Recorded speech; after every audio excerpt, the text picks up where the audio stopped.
On February 27, 2019, in Hanoi, Vietnam, the meeting of the century took place. 260 days after the first historic summit in Singapore, North Korean leader Kim Jong-un, U.S. President Donald Trump finally sat back on the dialogue table. To break the stalemate in nuclear negotiations and establish peace on the Korean Peninsula, the two leaders met face-to-face once again. We're at a very critical inflection point. We've come this close. And we've come close before, but never this close. As opposed to what many hoped for, the two-day meetings in Hanoi ended without a deal or agreement. But progress has still been made, taking the world one step closer to a peaceful future. Clearly, President Trump regards his diplomacy with Chairman Kim as successful diplomacy and as one of the high points so far of his foreign policy. The first historic summit meeting, and then 8 months of conflict and negotiations. We look back on that process in the 2 days in Hanoi to zoom in on the outcome and lessons of the second North Korea-US summit.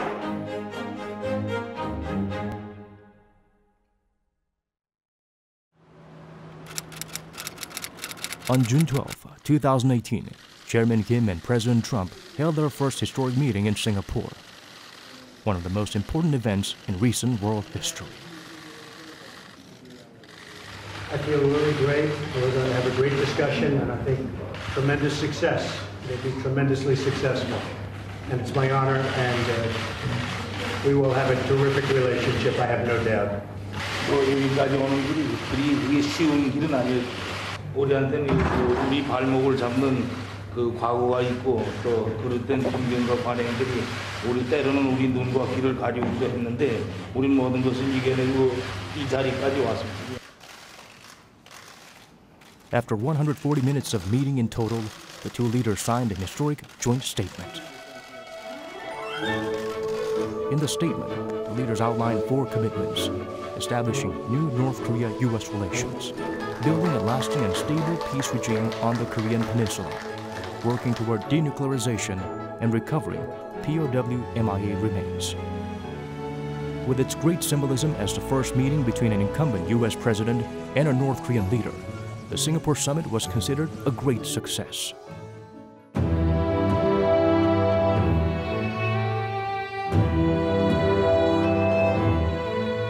Despite the success of the first summit, little progress has been made in negotiating on eliminating North Korea's nuclear arsenal, because Pyongyang's definition of denuclearization was very different from that of Washington.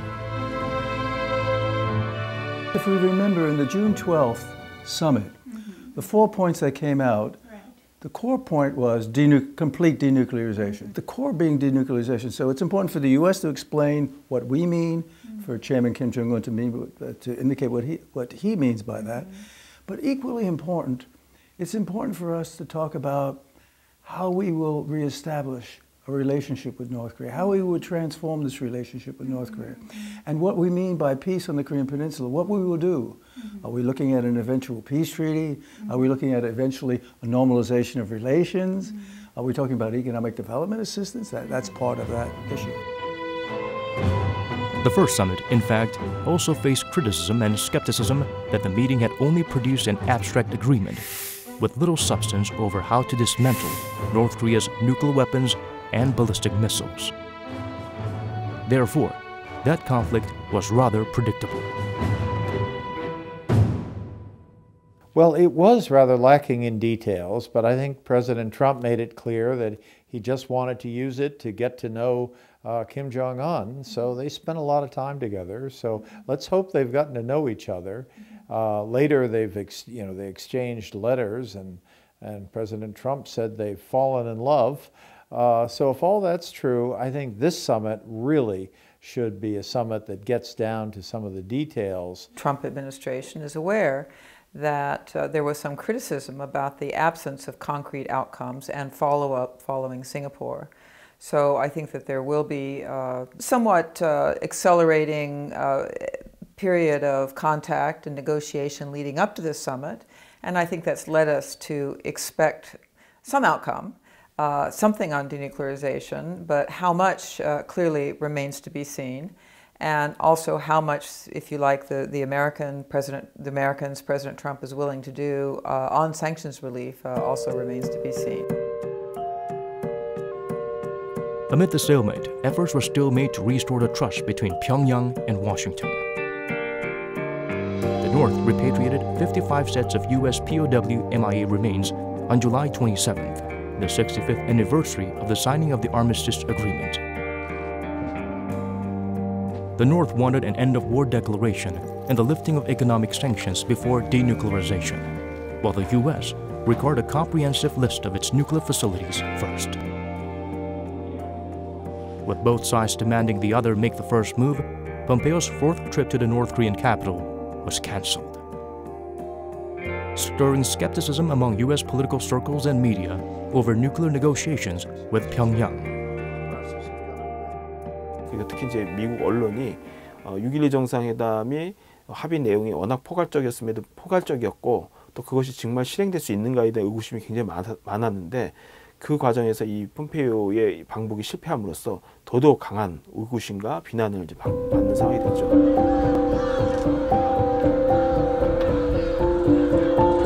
North Korea-U.S. dialogue was then lit up by the Third Inter-Korean Summit of 2018 in September in Pyongyang. And President Moon Jae-in once again facilitated the stalled talks by helping them find middle ground. 안전 비핵화에 대한 합의, 또 영변 핵시설을 영구적으로 폐기하겠다는 그런 내용들, 이런 것들을 전부 합의문에 담음으로써 사실상 미국이 가졌던 의구심들을 상당 부분 해소시켜주면서 다시 북미가 대화 동력을 찾을 수 있는 그런 여지를 만드는데 아주 굉장히 큰 결정적인 기여를 했다. Right after his third summit meetings with Chairman Kim, President Moon met with President Trump in New York at the UN General Assembly and emphasized the North's desire to denuclearize.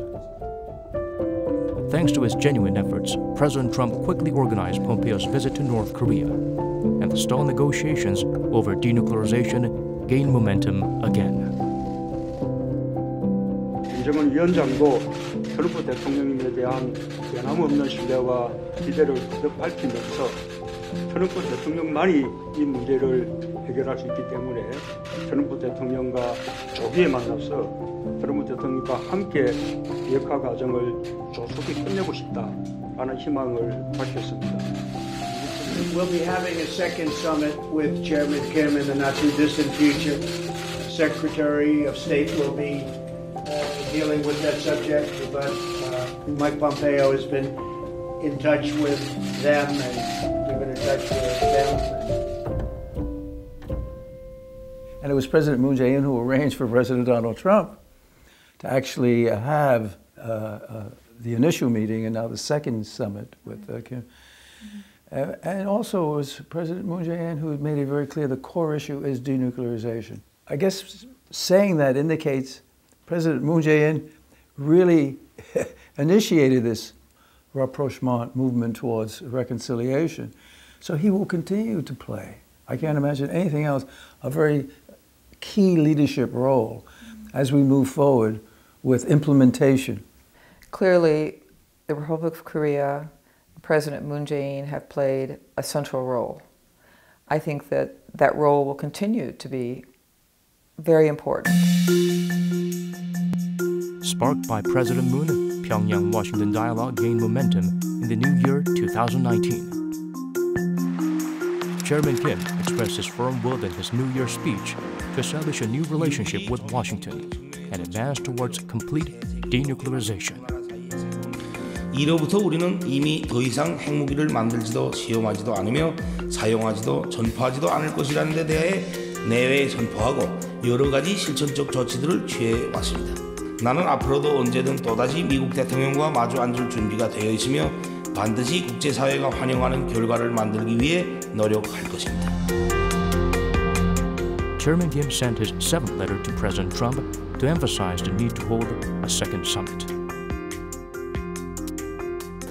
밑에 실무급부터 뭔가 그 대화를 거쳐서 커뮤니케이션이 축적되기가 상당히 힘듭니다. 왜냐하면 어떤 무게감, 책임감 이런 것들이 친서를 통해서 전달이 되기 때문에 훨씬 더 커뮤니케이션이 갖는 시간을 압축시키는 것도 있고 또 커뮤니케이션이 갖는 무게감이 상당히 높다. 그래서 향후에 어떤 이행과 실천을 옮겨가는 데 있어서 굉장히 중요한 어떤 교두보, 도약대 역할을 한다는 측면에서는 큰 장점을 갖고 있죠. Finally, after more than 6 months, Chairman Kim and President Trump confirmed the second North Korea-U.S. summit. Chairman Kim and I will meet again on February 27th and 28th in Vietnam.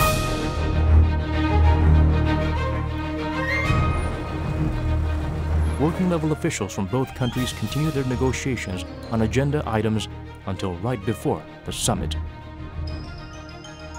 In anticipation of peace, the Korean Peninsula and the world's collective gaze turns to Hanoi.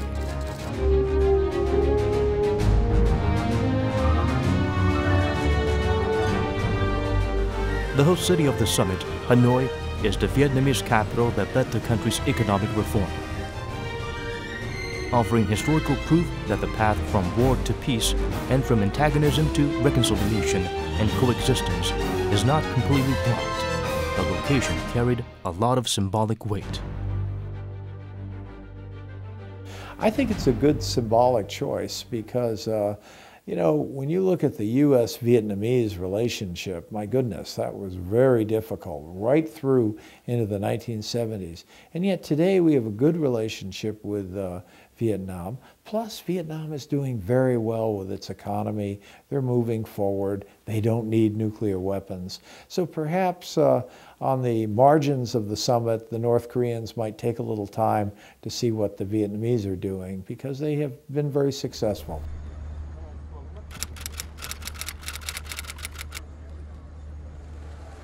Both made long journeys for the summit, Kim by rail and Trump by air.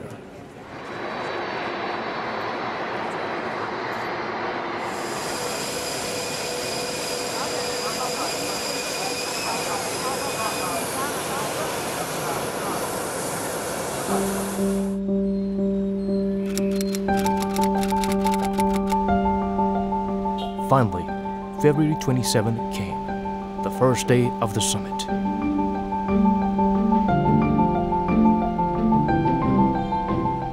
All eyes were on Hanoi, anticipating the meeting of the two leaders.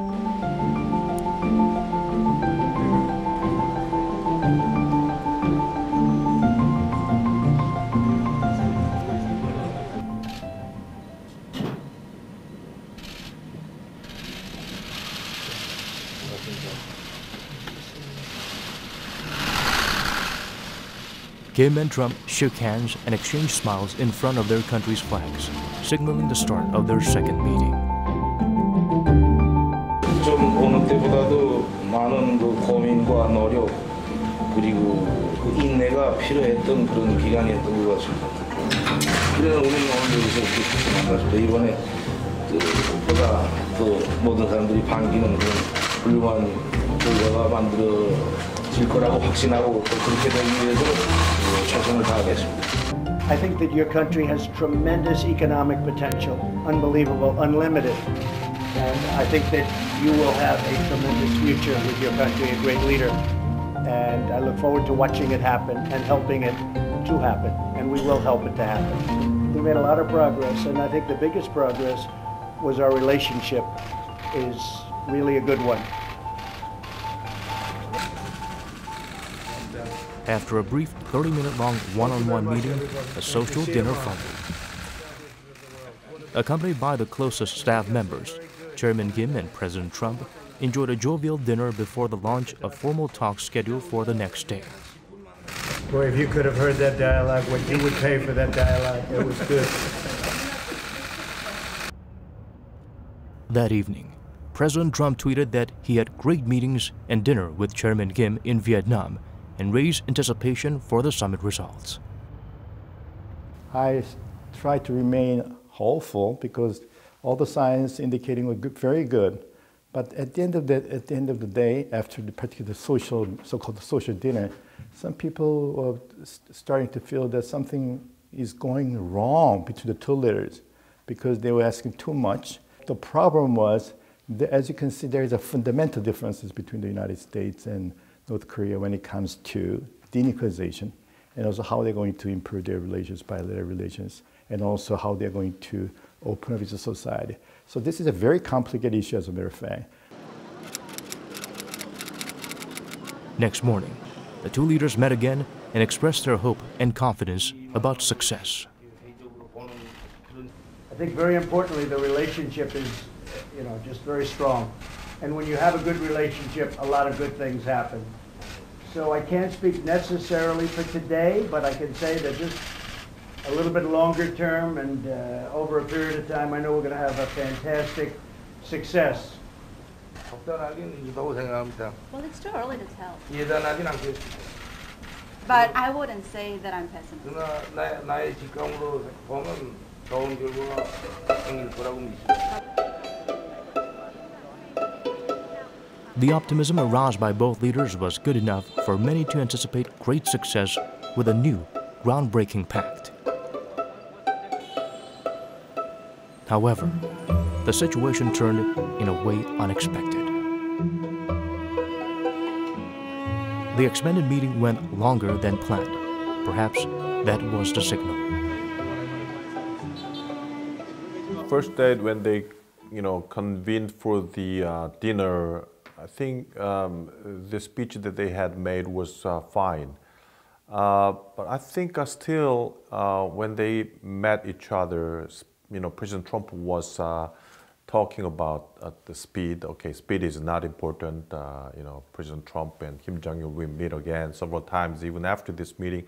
So all these kind of things implied that maybe something was wrong. But Kim Jong-un was very much eager for more negotiations and more talk for some kinds of satisfied result out of the summit.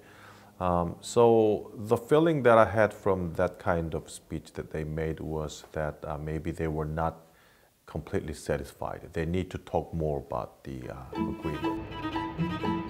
In the end, a planned signing ceremony for a joint agreement and working lunch were abruptly canceled. So the leaders went back to their own hotels separately. That agreement had reportedly been created prior to the summit, waiting for the leaders to sign only, but it was left unsigned. All of them would be watching. President Donald Trump shared the reason behind his decision at a press conference. Well, thank you very much. I want to begin by basically they wanted the sanctions lifted in their entirety, and we couldn't do that. They were willing to denuke a large portion of the areas that we wanted, but we couldn't give up all of the sanctions for that. So we continue to work, and we'll see, but we had to walk away from that particular suggestion. We had to walk away from that. He also mentioned that there were other things beside the Yongbyon facility and elements that they couldn't get to. So he was willing to do Yongbyon, but you wanted more than that, I assume? We had to have more than that, yeah. We had to have more than that. So because there are other things that you haven't talked about, that you haven't written about, that we found, and we have to have. That was done a long time ago, but the people didn't know about. Including the uranium, the second uranium enrichment plant. Exactly. And we brought many points up that I think they were surprised that we knew.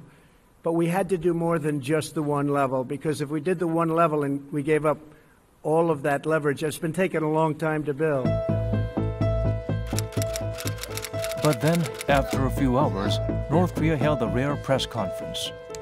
The North's claim, according to North Korean Foreign Minister Ri Yong-ho, was different, that the regime asked for only a partial lifting of sanctions.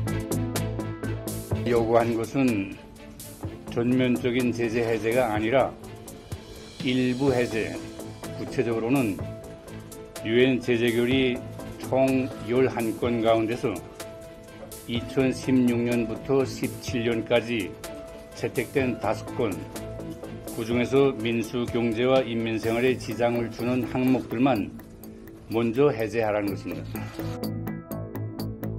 He also added the North offered the permanent and complete dismantlement of all the material in the nuclear material production facilities in the Yongbyon area in return for partial sanctions relief.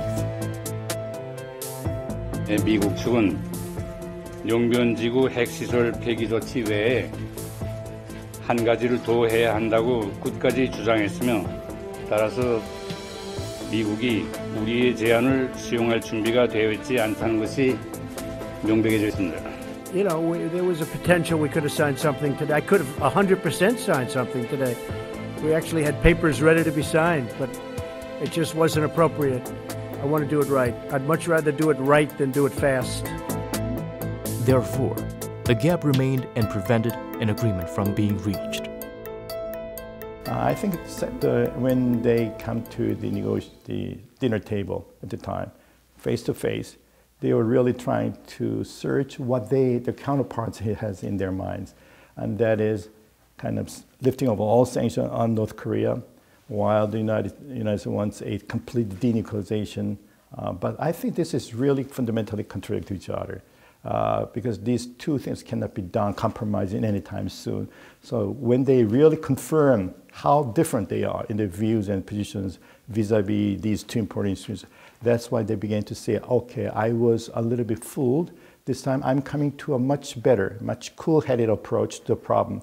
I think maybe the United States would think that only by dismantling the Yongbyon facilities without any further measures that the U.S. has been requesting, for example, inspection and verification, sanction lifting is not possible. But North Korea has been arguing that dismantling Yongbyon facilities would be enough for the U.S. to lift the sanctions on North Korea. So I think still there were some, big gaps about their approaches on denuclearization, sanction lifting, which has not been narrowed enough by working level discussions between Kim Hyok-chol and Biga. The summit ended without a pact, but that doesn't mean the end of the nuclear negotiations. President Trump shared that he would continue to talk with the North for the peace of the Korean Peninsula. I think it was very good, very friendly. This wasn't a walk away like you get up and walk out. No, this was very friendly. We shook hands. There's a warmth that we have. Now, I hope that stays. I think it will. In addition, he expressed his sincere trust in Chairman Kim and that South Korea-U.S. joint military exercises will not be reimposed and the sanctions will not be strengthened further. It means the door for negotiations is still open. From the handshake to the end of the negotiations, the two leaders met for a total of 19 hours, and their meeting in Hanoi ended with new tasks and expectations for denuclearization. The reason why they didn't come up with an agreement this time was because there were still, wide gaps between North Korea and the United States about, some of the measures that they expect from each other.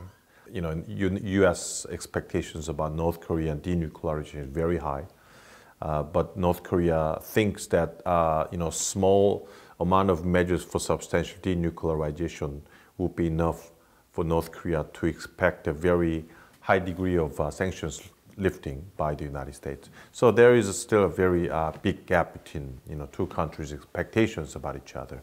The summit meeting is, I think one of the lessons we learn again is we have to be very realistic. Sometimes it's good to have some hopes and visions, particularly when it comes to North-South Korean relations. So that's why we are really trying to capitalize on the momentum that had been generated by the 3 summit meetings in last year. But this time again, I think actually the two leaders really searched each other and they really come to the grasp of what their really intentions are. But I think we need some more time, and because the two parties found their position much more clearly. I'd like to end on a positive note.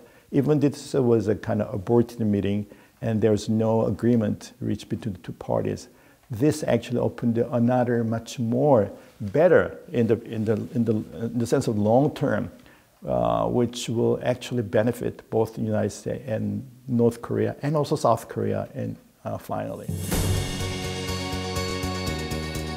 The second North Korea-US summit came 8 months after the first one in June. The two leaders' desire for talks resulted in many historic moments. 2 days in Hanoi might have been not enough for the two to narrow differences. But as long as they have the willingness to continue dialogue, the hope for denuclearization can be kept alive.